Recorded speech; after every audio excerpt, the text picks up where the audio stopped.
Hey everybody, Jess Intuitive Angel Healer here with your Grounded. Thank you so much for joining our podcast today and welcome to another episode of Your Angels Are Talking. Are you listening? Inspirational stories of angelic and universal miracles. This podcast is all about the magic that the universe contains and helps open your eyes and mind to the fact that we turn a blind eye to spirit. And this causes us to miss out on the joy and beauty each day holds. Abundance is all around us and comes in many different forms. But how often do we take the time to count our blessings? Say thank you to the universe just for waking us up today, or just be content with the love inside our souls. If you are wondering or asking yourself right now, how do I break up with fear and embrace the miracles of my angels so I can create the life I desire? Well, the universe has brought you to the right podcast. Today, we have a special guest from Nigeria, Africa. Her name is Funmi. Hi, Funmi. How are you? Hi, Jessie. Fine, thank you. Nice. And she has a story that might just turn you into a believer if you aren't already. So I'm going to go ahead and hand it over to you. I'll give a little bit of background here. You're a certified business and life coach.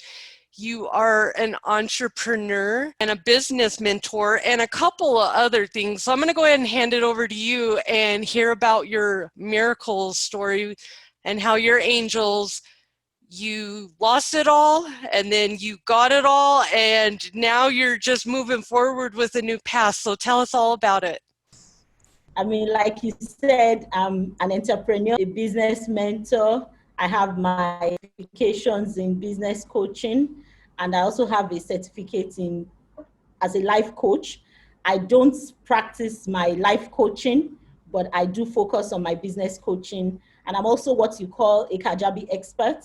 Kajabi is an all-in-one platform that is used, by people all over the world for their designs, their web designs, their digital courses, membership sites, and all of that. So that's me professionally. And personally, I'm married. I've been married for about 17 years, and I have two daughters, both teenagers, 16 and 13. My story, it's been a long journey. One I'm grateful for, you know, how we even met was circumstantial. I had just told a client turned friend less than 12 hours, before I met you.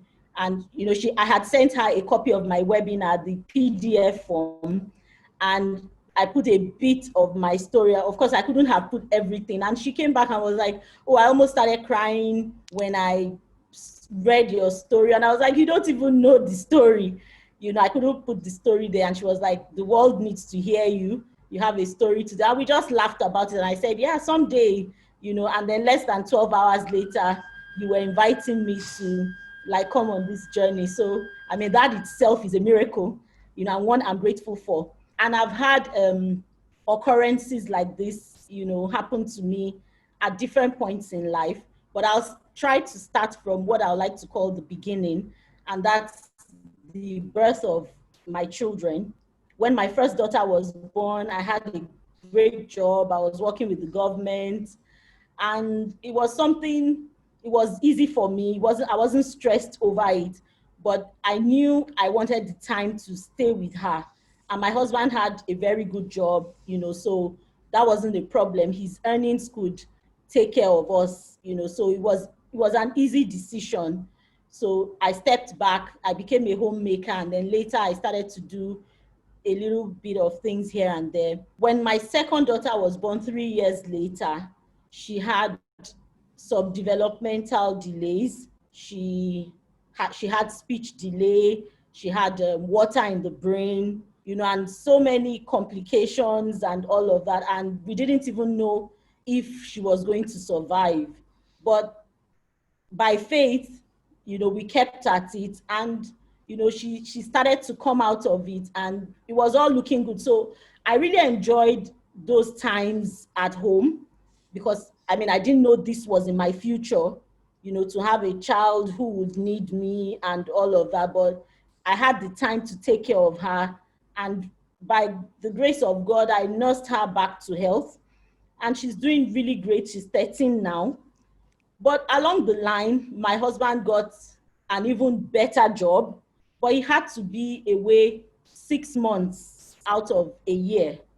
So he will be home this month. Next month, he will be offshore because he was working with an oil and gas company. So he will be offshore for a month. He will be home for a month.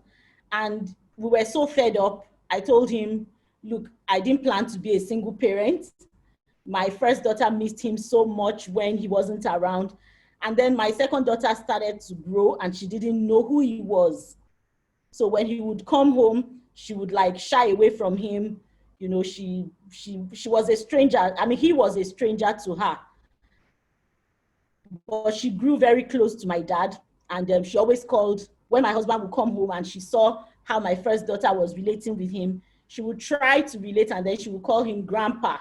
And my husband was so upset by that, no way, that's your grandpa, I am your dad, you know. And they had this strange, even though she was just a child, but they had this strange relationship. And it got to the point he said, hey, I need to make a decision. It's either my family or this job. He told them at his workplace, he said, do you have a spot for me in Lagos where we live?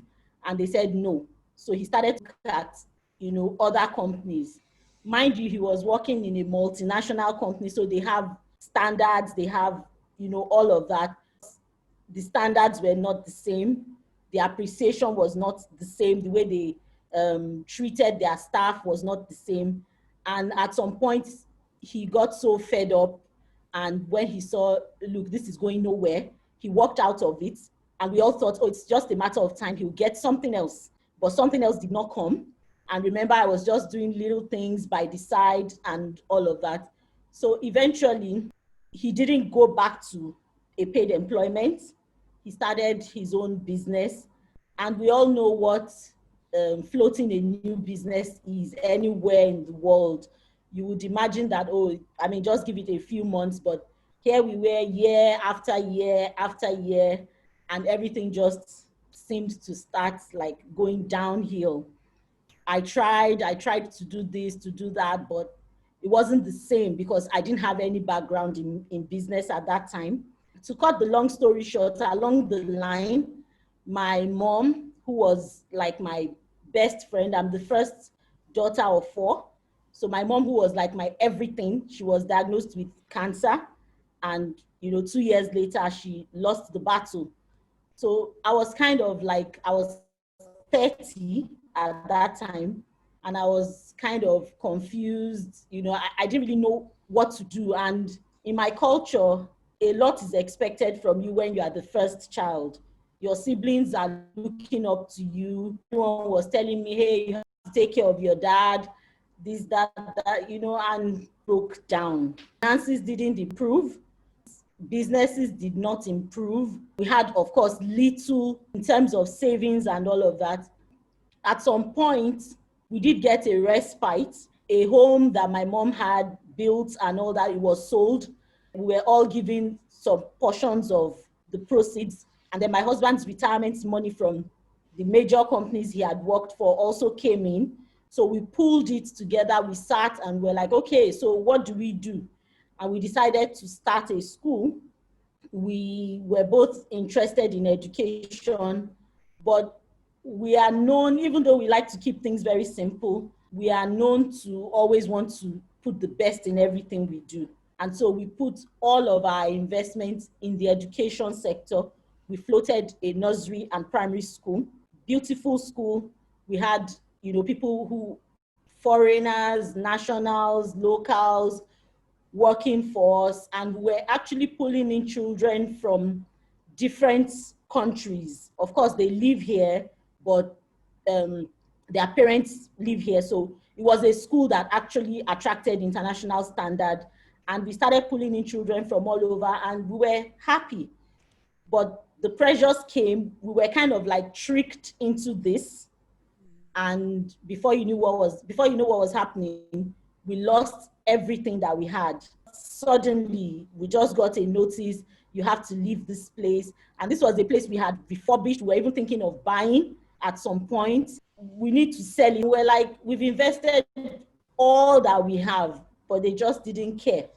So we had no choice. We left when things really went downhill. We had a property that we were trying to develop. We had to sell most of what we had. We moved into rented accommodation. After rented accommodation, we couldn't pay our rent at some point.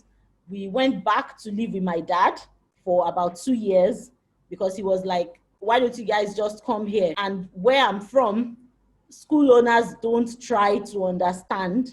So once you can't pay your children's school fees, they just politely tell you stay at home. And we didn't want them to go to like public schools because of the standards. So it was always a struggle. So the little we're getting from our businesses was practically going for school, paying their school fees. It really got, so bad, so bad. And, when I remember those times, I can only think about the fact that, it's just by grace that we made it through, because I know so many other people who would have tried to hurt themselves or, just take themselves out of the equation. But we had that resilience, we had faith. Through it all, yeah, we did see that miracles do happen. Out of the blues, I remember when I first brought my business online and it was time to pay for my subscriptions, my email, my website, everything was due at the same time. They had been sending notices from these companies, but there was nothing I could do because I wasn't making any money. My husband's business, whatever was coming in, was practically going for feeding my children and making sure their school was taken care of and all of that. And I just woke up and saw that everything had gone. My website I was kicked out, email kicked out, everything was gone. And I remember crying so bitterly that, so all I've been doing online for several years is just gone in 1 second. It's gone. But my husband came home, he went out, he came home, he saw me, he was like, what happened? So I told him, I said, everything I've worked for is gone. And he left the house so dejected. On his way out, he met a friend, someone from church, and I was like, my office is just down here. Come over, let's sit and talk. So he went, and by the time he was leaving, the man was like, this time will pass. It was as if someone had informed him that something was wrong. And he said, this time will pass, right? So he encouraged him, and he actually wrote out a check and just gave it to him. My husband didn't ask. There was no discussion. He had no idea, but it's like he was just a God sent at that time. He was the angel at that time. The check he gave, we cleared it, paid all the bills that were due, had leftovers. And then miracle after miracle just started to happen, started to pick up. I found Kajabi totally by accident. A client had asked if I could work on it. And I said, why not? Because I learned to say I can do everything. And then I find a way to get the solution. So I told her, yes, I can. So I went into Kajabi. I figured it out. I did her job and she was happy. I was happy. And that was how I found Kajabi. And that's how my business really started to pick up. So that's just a summary where I'm coming from. It's a story of hope even for me. And, I'm just appreciative of that time. Well, I am moved to tears over here with your story because I've had that moment. I had that moment with that same moment with my business. I wanted to do my business right. I wanted to make sure I didn't look janky, and I wanted to have my .com and have everything perfect. I paid that money. I made this beautiful website and it was only $20. At that moment, I didn't have the money to pay for it. And they were being really ridiculous. Hosting place was telling me, like, they made me feel even worse about it. I was like, well, thanks. I'm a new business owner, and apparently only cool business owners get help. So I get it. So I literally couldn't get into my emails. I don't know what you do after you can't get into your emails. Once they're shut, they're done, especially if Exactly. it's with a hosting company and they shut down my business. All happened to me in my first 6 months. So then I was a little Wow. dejected to I have spent so much time to make this website beautiful. Mm-hmm. So then in intervals over the time, you know, it kind of gets frustrating being a business owner, but you're like, this is my dream, this is what I want. And that's what gets you up Exactly. every day. And that's why your angels come and they dropped you that check because you and your husband, and I got chills over here, and it's not because I'm cold. I'm literally your story.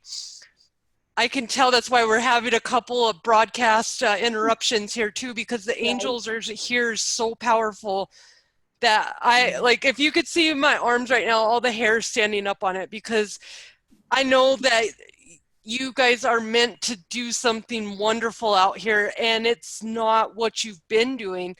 It's part of what you've been doing. Right. All that stuff is going to come into what you're doing now. And even though you don't practice the life coaching a lot, I Right. feel like that is in you're going to be slowly merged into that. Just, you know, a heads up. They're going to slowly merge Right. you towards that way, probably. Maybe not as much in the electronic, but you're probably going to be more to the heart soul part. But just know that you can always Right. incorporate everything, and that's what makes it even more fun, because you can stand out now in your coaching niche. So I Mm. think it is so awesome that your angels are trying to give you encouragement, like, hey, don't give up. And I've met a lot of people from Nigeria. I've seen a lot of, you know, it depends on what you're looking at.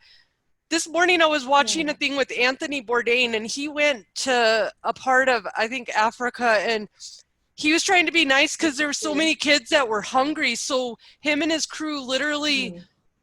this lady was making food, bought whole stack of thing to feed everyone, right? Mm. But they couldn't, you know, you can Mm. only feed so much. And he's like, we were doing a good deed. And then he's like, 5 minutes later, they were over there, all the poor kids, the big kids Mm. came. Now the big kids started taking their food away, and I was just like, that is the Mm. problem, you know, and that's why everybody wants to help. Mm. But then you got little Diablos over there that are, this wasn't Right. for you. You need to go starve somewhere, because the ones that need to eat are sitting here eating quietly, you know, they're not trying to take everybody's food. So I really feel that since you live in that area and you have a heart space for this, I can see just I know we're going to hear more things about you down the road, because you know, you don't just get everything taken away and given back to Right. you, because the reason why it was all taken away is because it was not,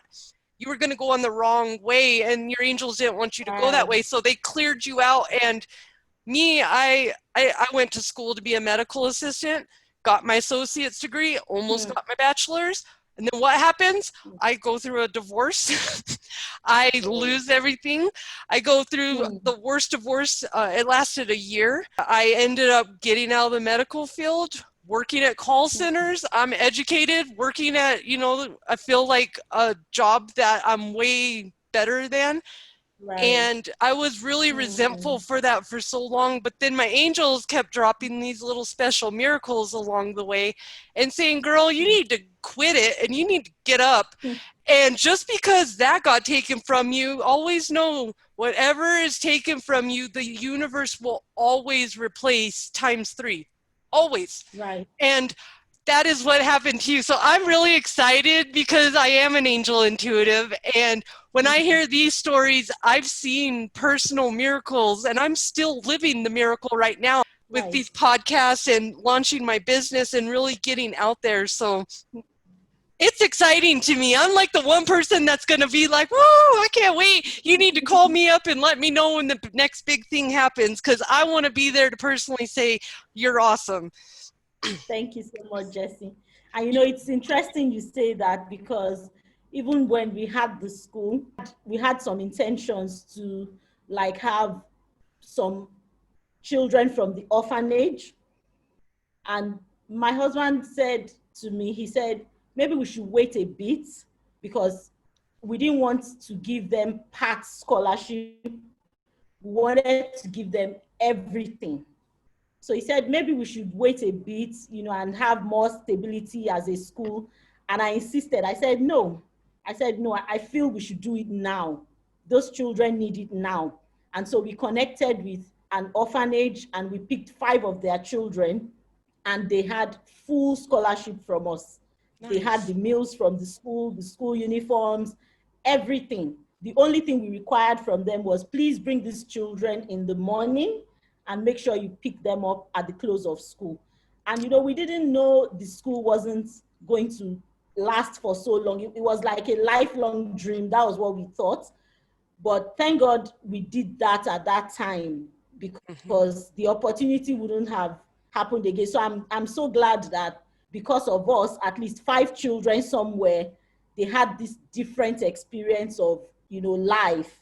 They had a different experience compared to what they'll probably have, received out there. So it's something I reflect on, and I'm just thankful for that. I'm just thankful that, we gave back.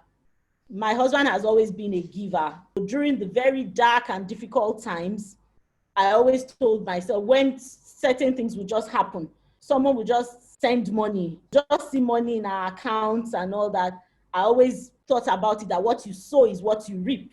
Those times when he was giving, sometimes at our own expense, and I would complain and say, I was asking you for this the other day, and then I saw this person and she was thanking me for what you sent to her family, and he would say, relax, relax, but those things came back, because when we were in need, even without us like begging or asking anyone, it was always coming back to us. So It's totally because you were in the divine flow. And even right. if you're, just know that if your school didn't work out then, it's not a once in a lifetime thing. And we say that to Right. ourselves. And me and my guy Mm. were discussing that every day. People say, this is the only time in my life I'll ever get to do this. But if you think about it, is that the only time in your life, or is that the only time you think in your life Mm. that you might want to do it? Right. So I Right. have a very good feeling that you're going to get a little surprised. So don't get too, you know what, you just think of, you practice some mindfulness, and I bet you all kinds of, I just see all kinds of good things falling down your way right now. And I see that dream of the school not going away. I see that that is going to come back. So Mm. don't worry, that one's coming back around, but it's going to be an even better, like, it's going to be an awesome level. Don't let go of that dream, because Exactly. your dreams can always come true. It just depends if you Yeah. believe in them. If you don't, then Mm. they're like Peter Pan and Neverland, are Exactly. fueled by imagination. How has this experience permanently changed your daily mindset? That's a big one. I think I'm more positive.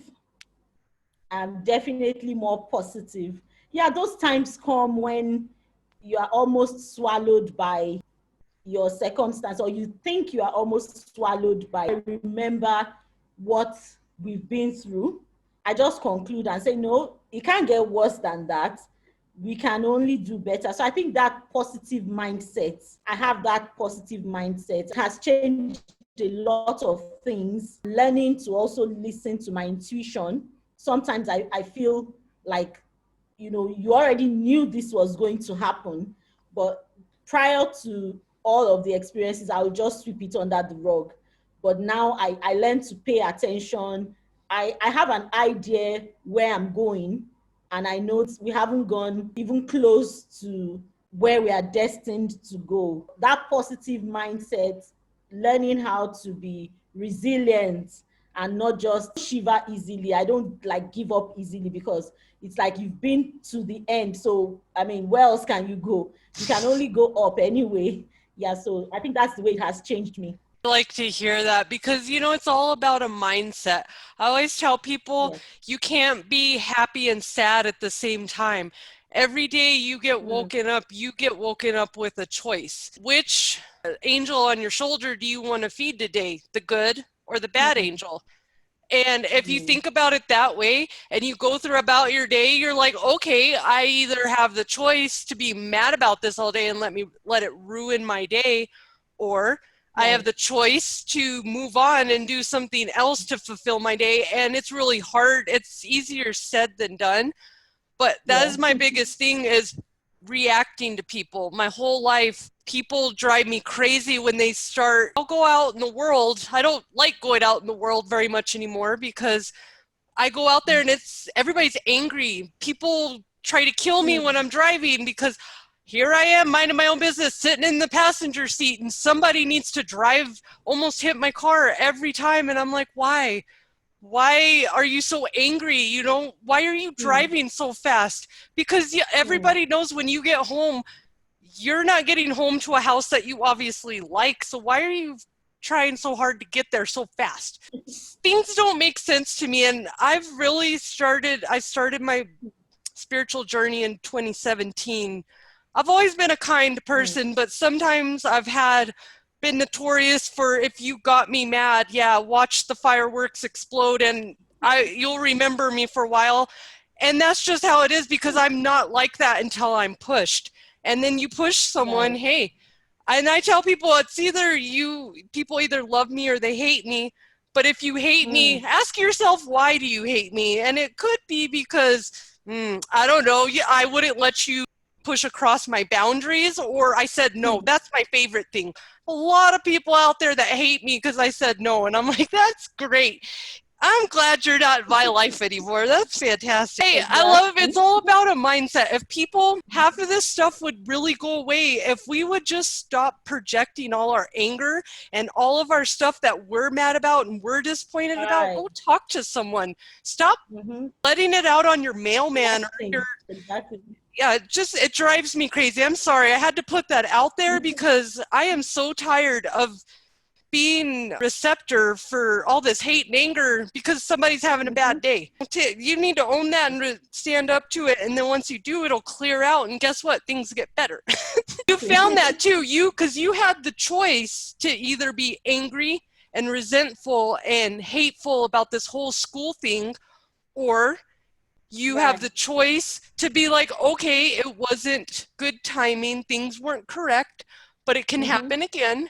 But it's all about a mindset choice. And I love that I love your spirit, because you're very positive, and that positivity people make fun of, but you know what? You're going to find the light on the other side, and you're going to be chilling, not having a problem, because when you start walking in the divine flow, all those gremlins stay out of your life. I love it. I'm the most peaceful I've ever been in my whole life since I've started my spiritual awakening. Do you find yourself being more optimistic and less confined by fear since your experience? And what are some examples? I won't lie and say sometimes the fears don't come up. There's always that fear because, for instance, we have debts we're paying. So there's always that fear that hope we'll be able to meet up with, the next payment and then the payment after that. I'm more optimistic because it's like each passing day, there's something to be thankful for. There's a new thing to be grateful for that has, either it's a free course, something out there, there was this beautiful virtual event, and that's the example I'm going to give. A lady was organizing, she's in Australia, and she has this very big Facebook group, Tash Cobin, and I had been following her for a while, and I just loved the lady. But she was having this virtual conference, and because of the COVID-19, she was going to host it online this time around. And I really wanted to go. But when I looked at the price, I was like, oh no, not for me this time. So there's always that fear that will I be able to? But you know what? I just saw a post from her pop up just on Facebook, and she was like, hey, we have some spots we want to give out to some ladies. So if you are either Black or Black American, or, it was to Black ladies. And I just felt it that this is it. And, you know, she didn't like try to rub it in anyone's face. It was just simple questions, your name, where are you from, and just hit the submit button. And I woke up the next morning and I got in. I got the scholarship, and it actually changed my business as well, because it was fully packed. We had about 19 speakers, you know, something ordinarily I wouldn't have been able to attend because of so many obligations. But here I was, and I got in, you know, from all the people in the world, I was in. So those are some of the things that encourage me, you know, because I know those are not just ordinary gifts. They are things that I know God had planned there. And I just walk into it and, you know, just take my power. So it Nice. happens. And, you know, I look forward to them every day, every day. I think that's awesome, because just so you know, the key to abundance is gratitude. So to be in the Right. divine flow is to be thankful for what you have, not what you're going to have. So as long as Mhm. you're thankful for this moment, you will never have to fear pain, anything, because if you ever look back, this is what really finally cemented it in my head. I've had a colorful life. I've experienced poverty, and I've experienced being rich. You know, I've experienced and all the Mm. in between. But I've looked back, and even on my worst days, my necessities Right. were always met. I've always found a Yes. place to live. Yeah. And they've never been bad places. I've always found a nice, maybe not, you know, Beverly Hills, but it was a nice, quiet, Mhm. clean place. Like Yeah. when I left my ex-husband, and he always told me, because in Colorado Springs, or Colorado period, the rent is terrible because everybody's moving down here because it's a legal state, which is the silliest thing.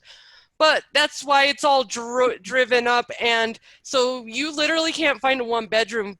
It's almost like $1,100. And I was always told I was going to live in the ghetto if I Mm. found anything for like $600, $700.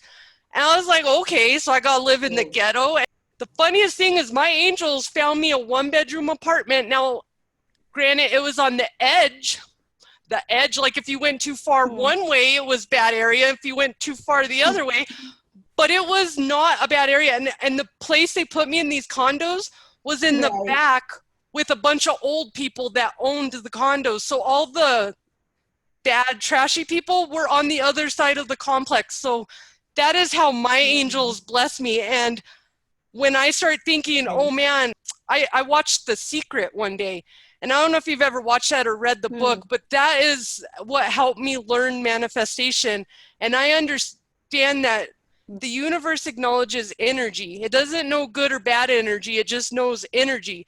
And it knows Right. Right. it's gonna meet you whatever you put your focus on. So if you're focusing on Mm. a bunch of bills coming in the mail, guess what? You're going to manifest yourself a bunch That's of what will bills coming happen. in the mail. Now, if you go and manifest, say, or go into think to yourself, hey, I would like to have a $1,500 check come to me. That would be great. And I know it can happen, and really believe that that can happen. You'll literally, Mm-hmm. the craziest thing before all this happened with the COVID, me and my guy were talking about people having food. We were talking about this, and I don't know how we presented it to the angels, but we were like, angels, just made a real quick prayer. It said, I need people to have food. I'm tired of people. It's my biggest thing is I don't like people to go hungry. I've not eaten Mm. for a week before because people didn't want to share food with me. You know, it's a very terrible thing. So Right. I asked, hey, I would like people to have food and to have money. And then all of a sudden, I didn't ask for COVID to happen. And this is the thing about the Mm. angels is you got to ask, but you got to be very, very clear and direct, kind of like a restaurant order, because all of a Mm. sudden, after we were talking about this for a few days, COVID hit. And then my guy Mm. was a chef, and he got put on an unemployment, which was a miracle in itself because he had just started his chef job maybe a couple of months Right. before. So they didn't have Mm. to keep him on that. But his angels blessed Mm. him with food, and everything. And then everybody got out here, they got extra on their food stamps. So that was just like, whoa, Wow.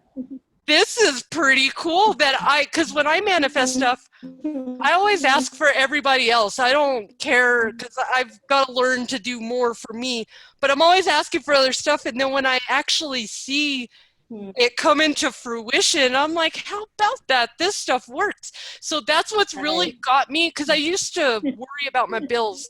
I had $4,000 in bills a month. I don't even know what lifestyle I was living. I just know that I was the only one not having money. My ex had money. I paid all the bills, and somehow I was still broke. I used to stress out a lot about the bills, and now I'm learning the bills are always going to get paid because my angels are never going to leave me high and dry. That's the one thing your angels will Right. never do. They're always a miracle will happen just like it did for you. So that's what really helped me to take away that fear, because I could never. I think that's what half of America worries about is our bills, or not even America, the world.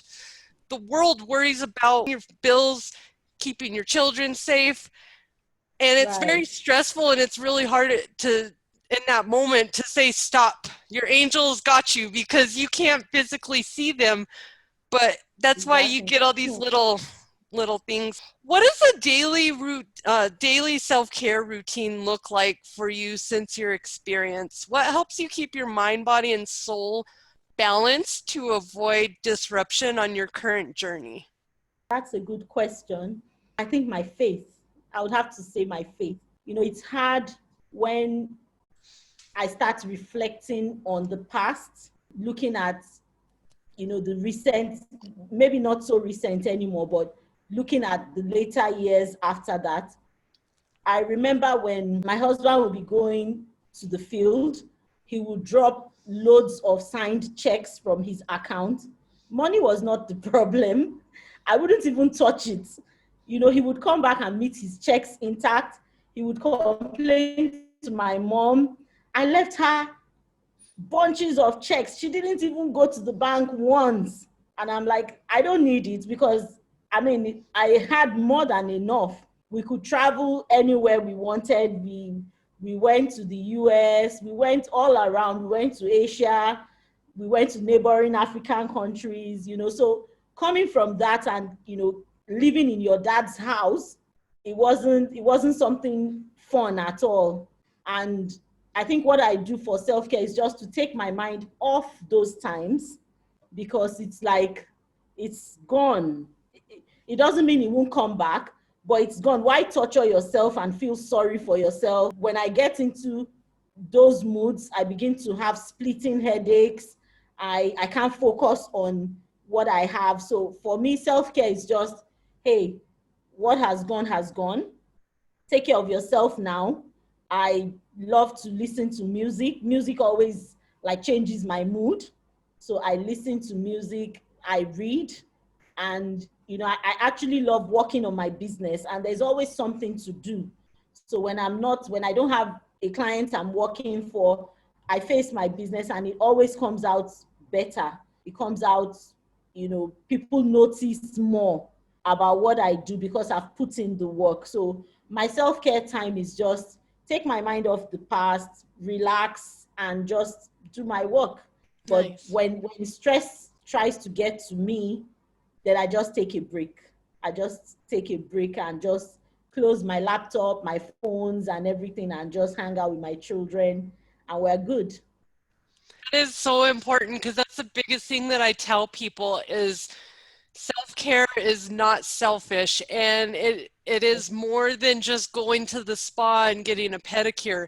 It's about sitting there and confronting your skeletons in your closet, and not all of them at one time, please, because that'll just Right. give you a meltdown to Looney Town. I'm telling you, don't Yeah. encourage that.